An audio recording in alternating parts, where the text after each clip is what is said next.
Greetings, welcome back to Black Bear News, and wanted to bring you a few stories, items, articles, and whatnot. As always, I appreciate your comments and discussion, and I appreciate the generous donations to the channel. Thank you so much, everyone who has donated. Also, I was gifted just recently a book, The Uninhabitable Earth, by David Wallace Wells, from Lou John. So thank you very much. Thank you, Lou. I appreciate that. So this is coming out of England from Friday. Fracking halted in England in major government U-turn. And what does this mean, really? I mean, a lot of people are very skeptical about this, or, they think, oh, this is just a political move, or this is just, shenanigans or games. I don't know. Look, sometimes governments or people do the right things for the wrong reasons. And sometimes it doesn't matter. You just have to applaud that the right thing is being done. So we can applaud this, right? This is great. It's, obviously tiny in the scope of the problem.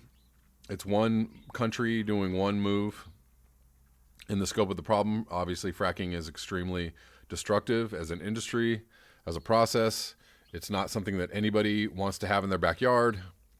That's why they try to put it in other people's backyards. Anyways, this is happening. So this is, this is good. This is encouraging. Victory for green groups follows damning scientific study and criticism from spending watchdog. One of those studies not damning. We already know this. So this is common knowledge. We know this is bad. We just need one, but one more damning study, pushed them over the edge, I guess. I don't know. The government has halted fracking in England with immediate effects. With immediate effect. So that, this is going down. This is happening right now. It's not like, oh, we're passing a resolution to ban fracking and then it will be challenged or overturned by the courts or whatever. Right now, I guess it's in effect. Ministers also, this is a watershed moment for environmentalists and community activists. Ministers also warned shale gas companies it would not support future fracking projects. A crushing blow to companies that had been hoping to capitalize on one of the new frontiers of growth in the fossil fuel industry. And that's all we need, in these times, in this day and age, is a new frontier in the growth of fossil fuel industry. The decision draws a line under years of bitter opposition to the controversial extraction process. In a major victory for green groups and local communities, the decision was taken after a new scientific study warned it was not possible to rule out unacceptable consequences for those living near fracking sites. Yeah. We already knew this. There's been a lot of studies. There's been countless studies. We all know it was bad, but it took this one for everybody to go, oh golly. Well, we can't have that. The report undertaken by the Oil and Gas Authority also warned it was not possible to predict the magnitude of earthquakes fracking might trigger. Government said it would not agree to any future fracking until compelling new evidence is provided that proves fracking could be safe. So this shows that you can actually, do something. That the government can do something. There's not like, oh, it's hard. Oh, we got it. There's a process, and we have to, They could just at any given moment about any given thing, they could just say, we're doing this, right? Donald Trump does that, in really terrible ways all the time. Right? We're separating families, children from their families at the border. We're detaining everybody over here in these terrible conditions. We're, banning Muslims from, entering the country, et cetera, et cetera. It can be done, things. So this is going in the right direction. This is good news. This is good news. I don't care if it's for the wrong reasons or if it's a political move or it's somebody. there's an evil intent behind it. I don't know. Who knows?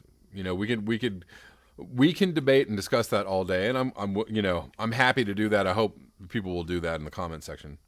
If anybody has any insight or information as to, maybe why this might be an evil plan or plot by nefarious forces to, I don't know, do what.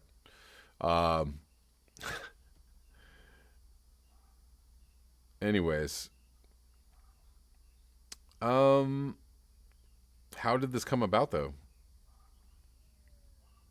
The Tory government overruled local Democratic decisions to halt fracking. Yes, of course they did. The communities did not give up. So the government revealed its fracking moratorium alongside plans for a major review of the UK's transition to a green economy. The Treasury said it will assess how the UK can make the most of the economic green shoots, which are expected to emerge. Economic green shoots. There's, yeah. Emerge while moving towards a carbon neutral economy by 2050. So, they're trying, right? And hey, maybe this could be attributed to Extinction Rebellion, right? They got them to admit that there's an emergency, and they're like, okay, so what are you doing? What's the plan? What's happening? Are you guys doing something? Excuse me. So they're doing something. That's great. That's encouraging. And this is awesome because it sets a precedent for other governments in other countries and other places, the United States, Canada, to also go, maybe this fracking thing isn't a good idea after all. Maybe we shouldn't let this happen.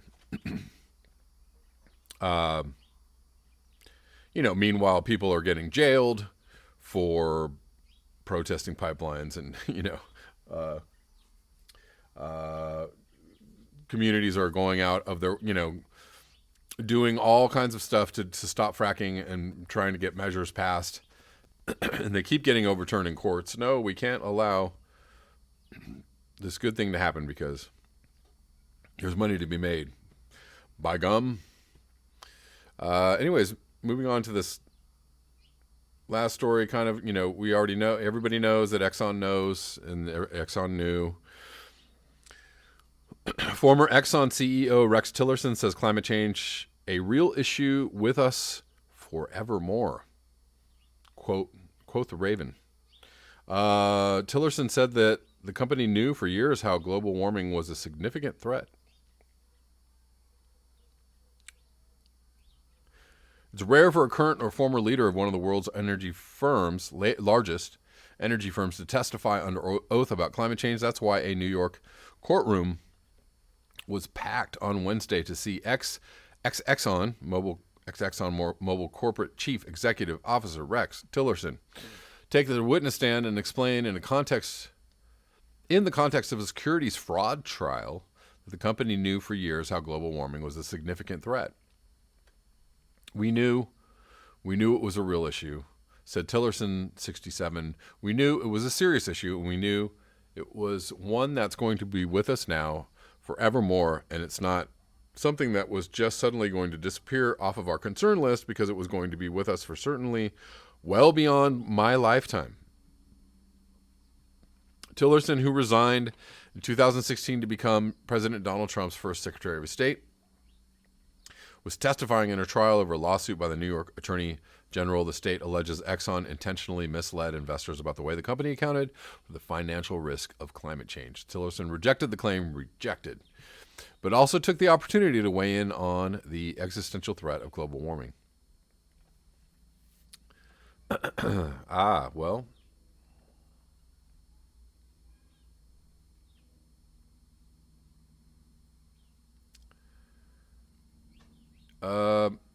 Tillerson didn't deny Exxon's role in creating the problem, which isn't what the trial was about. But in his nuanced view, the company did its best to address the issue once it became apparent. He also said that there may be plenty of blame to share, given that Exxon was providing products demanded by society. Well, we're just giving people what they want. Is that so wrong? Is this thing on? Humanity, he said, has a hard time making changes to address the impacts of climate change because of the world's never-ending demand for economic development and improved standards of living, which is tied directly to fossil fuels. Ooh, there's that slippery slope. Standards of living. Keep growing. If the economies are going to continue not to just perform but grow, no. If people are going to continue to want to improve their quality of life, sustain their quality of life, they're going to have energy, a lot of it, and the demand is going to keep growing, Tillerson said.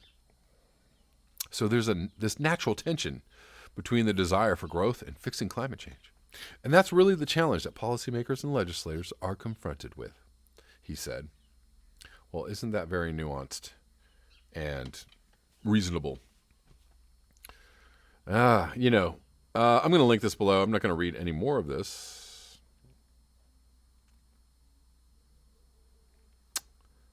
It goes on and on.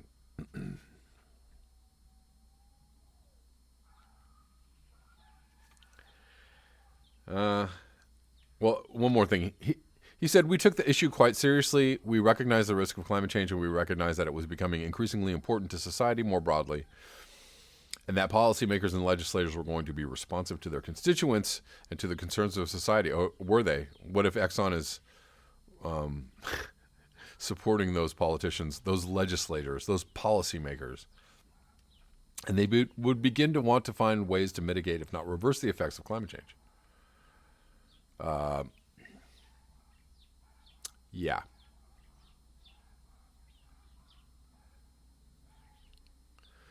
Blah, blah, blah. So, they know it's a problem, and they're complicit in the problem and the minimizing of the problem and continuing to do business in, a product that is going to destroy the planet. So, thanks. Thanks, guys. That's all I have for you in this video. Thank you so much for your eyes, your ears, and your conscience. If you would like to support this channel, you can do so at the links below. Until next time, peace.